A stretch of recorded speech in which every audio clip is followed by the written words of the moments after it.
Hello friends, तो हम पढ़ रहे हैं लाइफ प्रोसेसेस।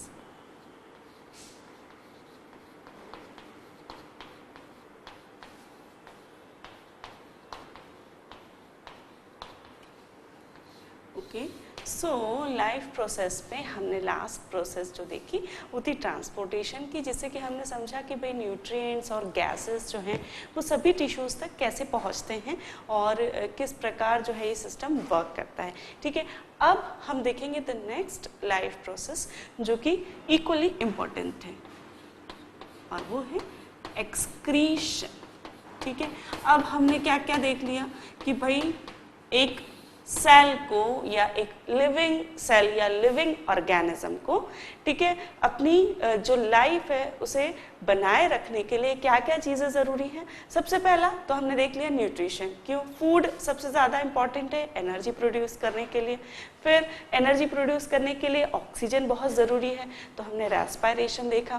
फिर हमने देखा कि भाई फूड और ऑक्सीजन को सारे टिश्यूज़ में पहुंचाने के लिए ट्रांसपोर्टेशन बहुत ज़रूरी है। ठीक है, तो ये तीनों प्रोसेस जो मेजर प्रोसेसेस हैं वो तो हमने देख ली, लेकिन ईच एंड एवरी सेल्स में हम देखते हैं कि क्या होता है, बायोलॉजिकल एक्टिविटीज़ होती हैं। अभी बायोलॉजिकल एक्टिविटीज़ क्या होती हैं? जैसे कि रेस्पिरेशन जो हो रहा है, सेल्यूलर रेस्पिरेशन, वो क्या है, एक प्रकार का बायोलॉजिकल एक्टिविटी है।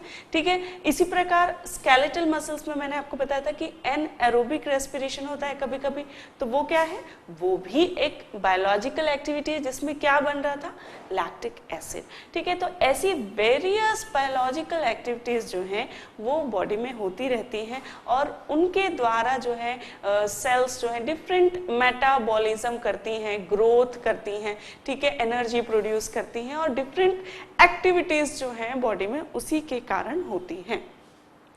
लेकिन इन बायोलॉजिकल एक्टिविटीज़ के कारण कुछ बाय प्रोडक्ट्स ऐसे बनते हैं बॉडी में, सेल्स में, जो कि सेल्स के लिए हार्मफुल हैं। ठीक है, फॉर एग्जांपल लैक्टिक एसिड का जो एग्जांपल देखा था, तो लैक्टिक एसिड क्या है, एक एसिड है और यदि वो बहुत अधिक मात्रा में बनता जाएगा तो क्या होगा, हार्मफुल हो जाएगा सेल्स के लिए, एसिडिक पीएच होने लगेगा और वो जो है सेल को डिस्ट्रॉय करने लगेगा।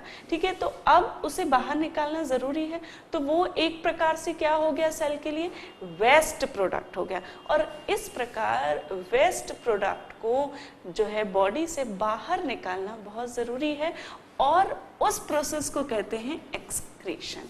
तो excretion is the biological process by which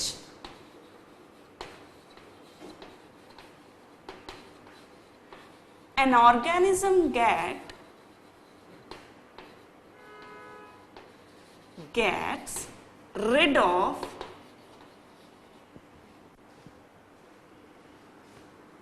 unwanted toxic product।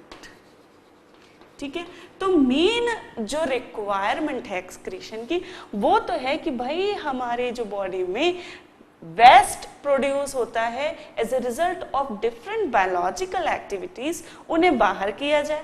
ठीक है, जो भी प्रोसेस से बाहर किया जा रहा है, mechanism may be different in different organism, but उसे बाहर निकालने की प्रोसेस को एक्सक्रीशन कहा गया। चाहे वो प्लांट हो, चाहे वो एनिमल्स हो, चाहे वो सिंगल सेल बैक्टीरिया हो या फिर मल्टी सेलुलर ऑर्गेनिज्म हो या फिर कॉम्प्लेक्स ऑर्गेनिज्म लाइक ह्यूमन हो, सभी में एक्सक्रीशन की प्रोसेस बहुत ज़रूरी है ताकि सेल के जो फंक्शंस है वो नॉर्मली जो है वो परफॉर्म कर सके। ठीक, तो एक्सक्रीशन क्या है ये हमने देख लिया कि it is the biological process by which an organism get rid of, ठीक है, अनवांटेड टॉक्सिक प्रोडक्ट। लेकिन एक्सक्रीशन के अलावा जो हायर ऑर्गेनिज्म हैं, ठीक है, उन्हें ज़रूरी होता है कि वो बॉडी में एक कांस्टेंट एनवायरनमेंट बनाए रखे। ठीक है, फॉर एग्जांपल कांस्टेंट एनवायरनमेंट को होम्योस्टेसिस भी कहा जाता है। ठीक है, तो एक स्टेडी या कांस्टेंट एनवायरनमेंट इन बॉडी,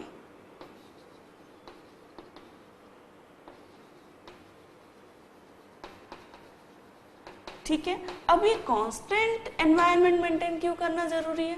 ठीक है, जैसे कि जब हम ब्लड पढ़ते हैं, ठीक है, तो मैंने आपको बताया कि भाई इसमें प्लाज्मा में वाटर इतना % है, प्लाज्मा ब्लड में इतना % होगा, फिर सेल का इतने नंबर्स होते हैं, तो ये एक कांस्टेंट एनवायरनमेंट है। ठीक है, हम कैसे कर सकते हैं? इतने करोड़ ह्यूमन बींग्स हैं और हम कहते हैं कि सभी में हीमोग्लोबिन का % इतना ही होना चाहिए, या वेरी भी होता है तो इतने से इतना होना चाहिए।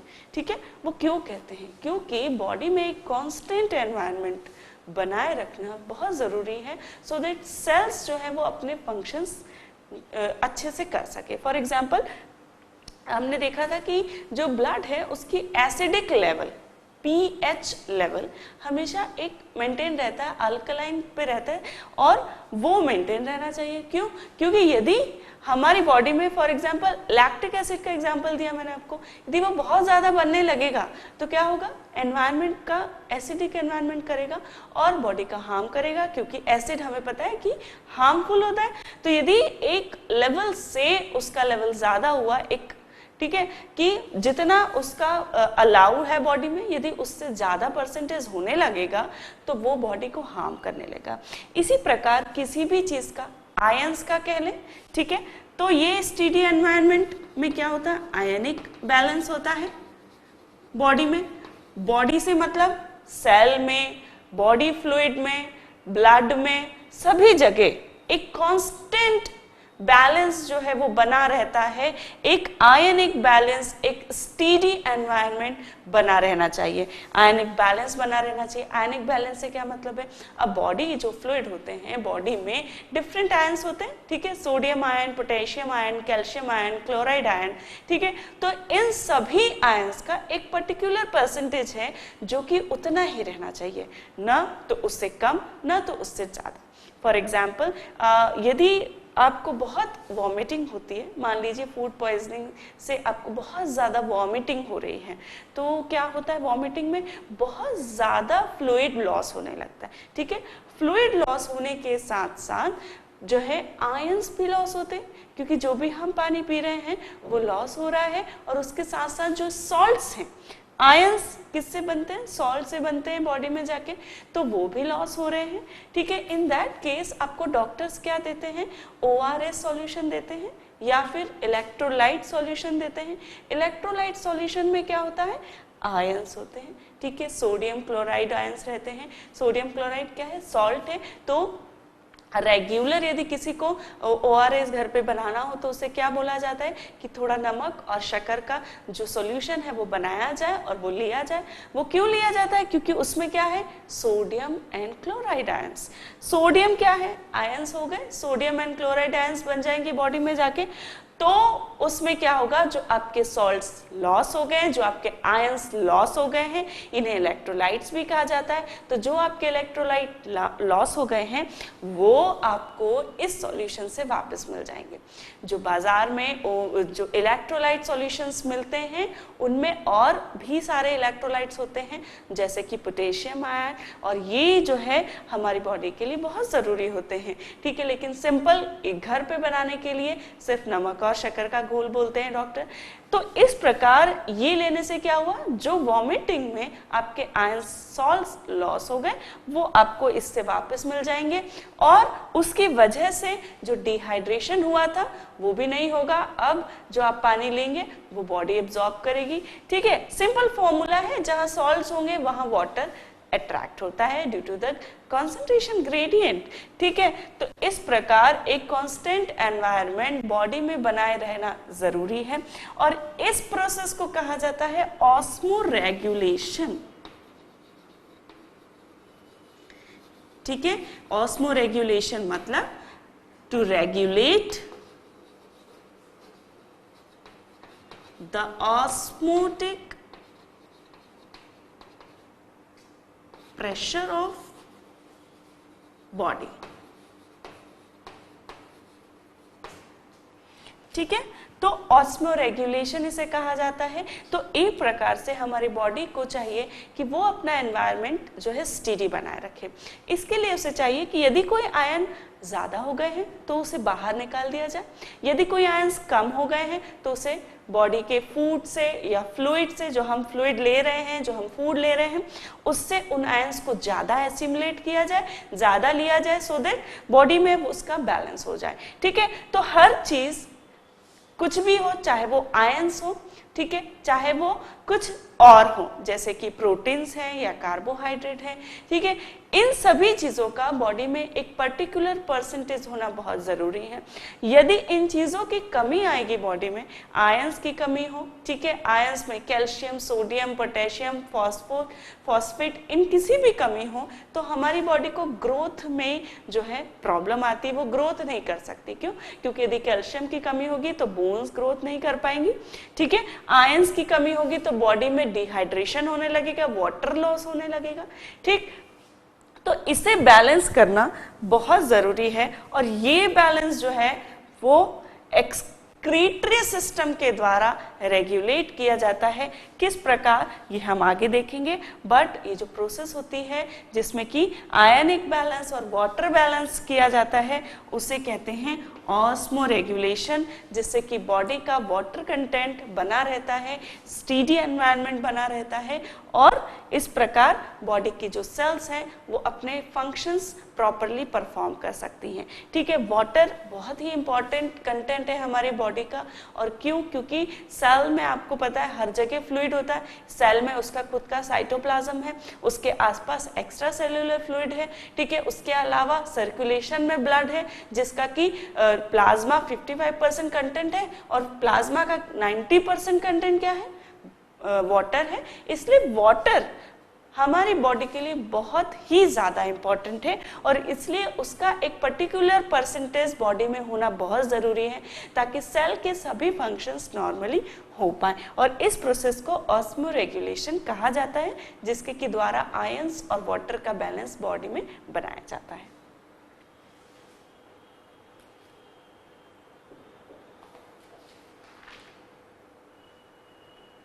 Okay, so osmoregulation is what? It is the process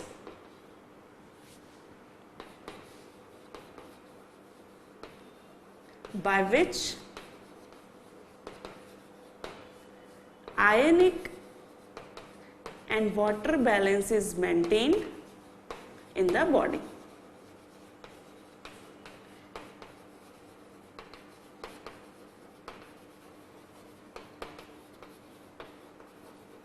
ठीक है, तो ऑस्मोरेगुलेशन वह प्रोसेस है जिसके के द्वारा आयनिक और वाटर बैलेंस को बॉडी में मेंटेन रखा जाए। ठीक है, एक स्टीडी एनवायरनमेंट हमेशा बनाए रखा जाए। इसके लिए क्या होता है कि देखिए हमारे जो बॉडी है, लिविंग ऑर्गेनिज्म की जो बॉडी है, उसमें ऐसी प्रोसेसेस हैं, ठीक है, जिसके द्वारा जिसकी ज़रूरत है उसे बॉडी में रख लिया जाता है, चाहे वो प्लांट हो, चाहे वो एनिमल हो, चाहे वो ह्यूमन बींग्स हो। ठीक है, तो जिस चीज़ की ज़रूरत है बॉडी में उसे रखा जाता है, जिस चीज़ की ज़रूरत नहीं है, जो प्रोडक्ट्स अनवांटेड है या जो प्रोडक्ट टॉक्सिक है, ठीक है, टॉक्सिक मतलब वे प्रोडक्ट्स जो कि सेल्स को नुकसान पहुंचा सकते हैं, जैसे कि एसिड्स, ठीक है, जैसे कि अमोनिया, जैसे कि यूरिया, इन्हें बॉडी से बाहर कर दिया जाता है। ठीक है, तो जिन चीज़ों की ज़रूरत है जैसे कि nutrition, vitamin, protein, carbohydrate, fat, these are the nutrients which are very important for the growth and functions, तो उन्हें रख लिया जाता है बॉडी में। और जो चीज़ों की ज़रूरत नहीं है या जो चीज़ नुकसानदायक है उन्हें बॉडी से बाहर निकाल दिया जाता है। अच्छा, अब ये जो बॉडी का स्टीडी एनवायरनमेंट है ये किस लिए ज़रूरी है? देखिए क्या होता है कि बॉडी में डिफरेंट एक्टिविटीज़ जो होती रहती हैं, है ना, हर प्रोसेस में बहुत सारे केमिकल्स इन्वॉल्व होते हैं, जैसे कि एंजाइम्स, जैसे कि हार्मोन्स, जैसे कि प्रोटीन्स। ठीक है, तो इनकी सिंथेसिस से लेकर इनके फंक्शंस तक एक प्रॉपर एनवायरनमेंट बॉडी में बनाए रखना जरूरी है। यदि वो प्रॉपर एनवायरनमेंट डिस्टर्ब हुआ, ठीक है, कोई भी चीज इम्बैलेंस हुई तो ये फंक्शंस नहीं करेंगे। और हर बायोलॉजिकल एक्टिविटी में इन में से किसी भी एक चीज की जरूरत होती है, तो इनकी सिंथेसिस या फिर इनके functions, they both requires N proper balanced environment. ठीक है, ठीक है। जैसा कि एक एग्जांपल आपको मैं देती हूँ, जब हमने न्यूट्रिशन पढ़ा, डाइजेशन पढ़ा, तो डाइजेशन में हम क्या देख रहे थे कि स्टमक में HCl सिक्रीट होता है और वो HCl क्या कर देता है, फूड को एसिडिक बना देता है। वो क्यों जरूरी है? ताकि कुछ बैक्टीरिया या कुछ भी ऐसे फॉरेन बॉडीज आ गई जो कि हमारे लिए हार्मफुल है, तो उसे हमने किल कर दिया एसिड के द्वारा। लेकिन जब वही इंटेस्टाइन में आता है तो इंटेस्टाइन के जो एंजाइम्स हैं उनको वर्क करने के लिए कौन सा एनवायरनमेंट जरूरी था? अल्कलाइन। और उस वक्त क्या हुआ कि जो भी बाइल एसिड्स थे, बाइल सॉल्ट्स थे, नॉट एसिड्स, बाइल सॉल्ट जो भी सिक्रीट हुए गॉल ब्लैडर से, वो क्या कर देते हैं, वो इंटेस्टाइन में सिक्रीट होते हैं और इंटेस्टाइन में फूड के साथ मिलकर फूड को अल्कलाइन कर देते हैं, सो दैट उस एनवायरनमेंट में जो पैनक्रियाटिक एंजाइम्स हैं वो वर्क कर सके। ठीक, तो एक एग्जाम्पल है कि भाई एक प्रॉपर एनवायरनमेंट सभी चीजों को वर्क करने के लिए लगता है। यदि वो एनवायरनमेंट इम्बैलेंस होगा, यदि वो डिस्टर्ब होगा, तो फंक्शनोलॉजी जो है वो बॉडी की डिस्टर्ब होगी।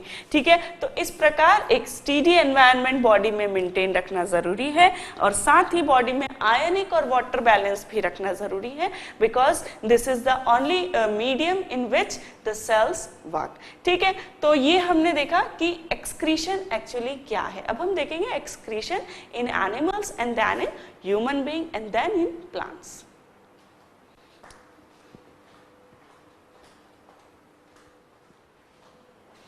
ओके फ्रेंड्स, तो अब हम देखेंगे कि एक्सक्रीशन जो है वो क्या क्या फंक्शन करता है और एक्सक्रीशन का क्या इंपॉर्टेंस है। तो इंपॉर्टेंस ऑफ एक्सक्रीशन, ठीक है, तो क्या इंपॉर्टेंस है? सबसे पहला तो हमें पता चल गया अनवांटेड और टॉक्सिक मटेरियल या एक्सेस मटेरियल। ठीक है, टू रिमूव अनवांटेड, एक्सेस और टॉक्सिक मटेरियल। ठीक है, तो बॉडी से इन मटेरियल्स को बाहर निकालने के लिए इसकी जरूरत है। ठीक है, दूसरा टू मेंटेन, ठीक है, स्टीडी एनवायरनमेंट इन बॉडी। ठीक है, ये जो जरूरत नहीं है उन्हें बाहर निकाल दिया जाएगा तो क्या होगा कि बॉडी में जो बैलेंस होना चाहिए वो बना ही रहेगा, डिस्टर्ब नहीं होगा। ठीक है, तीसरा to maintain ionic balance, because हमें पता है कि क्यों जरूरत है आयनिक बैलेंस की, क्योंकि एंजाइम्स एक्टिविटी के लिए, प्रोटीन सिंथेसिस के लिए, enzyme activities, protein synthesis, protein and hormone synthesis, वो ऑलरेडी मैं बता चुकी हूं आपको। ठीक है, ठीक है, साथ ही to maintain water balance in the body.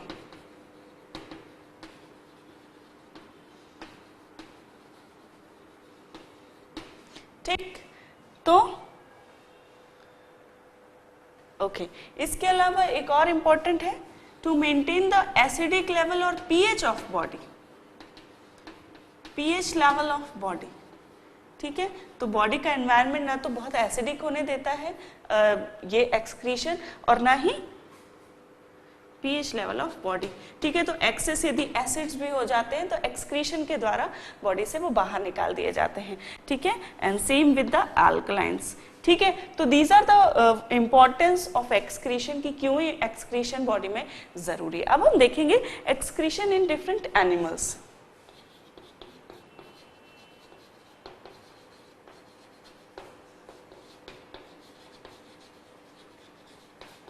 ठीक है, तो जैसा कि मैंने आपको बताया कि भाई यदि सिंगल सेल ऑर्गेनिज्म भी है तो उसको भी एक्सक्रीशन की जरूरत है, ठीक है, क्योंकि एक सिंगल सेल में भी यदि एसिडिक पीएच हो जाएगा तो उसको हार्म करेगा। तो एक्सक्रीशन की एक सिंगल सेल्यूलर ऑर्गेनिज्म जैसे कि प्रोटोजोआ, ठीक है, जो कि एक सिर्फ सिंगल सेल से बना हुआ होता है ऑर्गेनिज्म, लेकिन फिर भी लिविंग ऑर्गेनिज्म है। तो प्रोटोजोआ में किस प्रकार होगा एक्सक्रीशन? एक्चुअली जो सिंगल सेल्यूलर ऑर्गेनिज्म होते हैं, चाहे वो प्रोटोजोआ हो, बैक्टीरिया हो, अमीबा हो, पैरामीशियम हो, इनमें एक्सक्रीशन सेल वॉल के थ्रू हो जाता है एंड बाय डिफ्यूजन, ठीक है। तो डिफ्यूजन की प्रोसेस के द्वारा ही बहुत ही सिंपल वे ऑफ एक्सक्रीशन होता है, ठीक है। यदि कुछ भी एक्सेस मटेरियल है तो सेल वॉल के द्वारा डिफ्यूजन के द्वारा उसे बाहर निकाल दिया जाएगा, ठीक है। तो हायर कॉन्सेंट्रेशन से लोअर कॉन्सेंट्रेशन के कारण जो सेल वॉल है उसमें से जो एक्सक्रीटरी मटेरियल है, चाहे वो कुछ भी हो, वो बाहर उसे निकाल दिया जाएगा, ठीक है।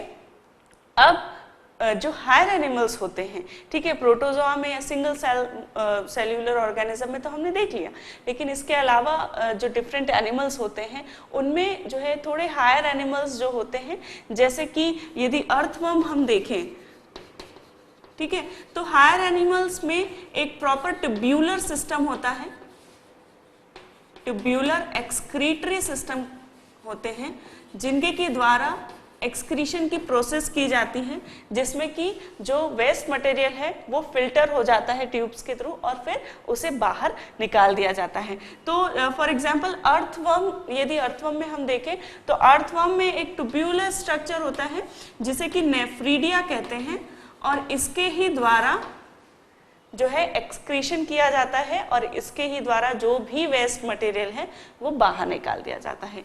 अब यदि इंसेक्ट्स देखें, इंसेक्ट्स जैसे कि कॉकरोच, तो इनमें एक स्ट्रक्चर होता है जिसे कि मालपीघियन ट्यूब्यूल्स कहते हैं,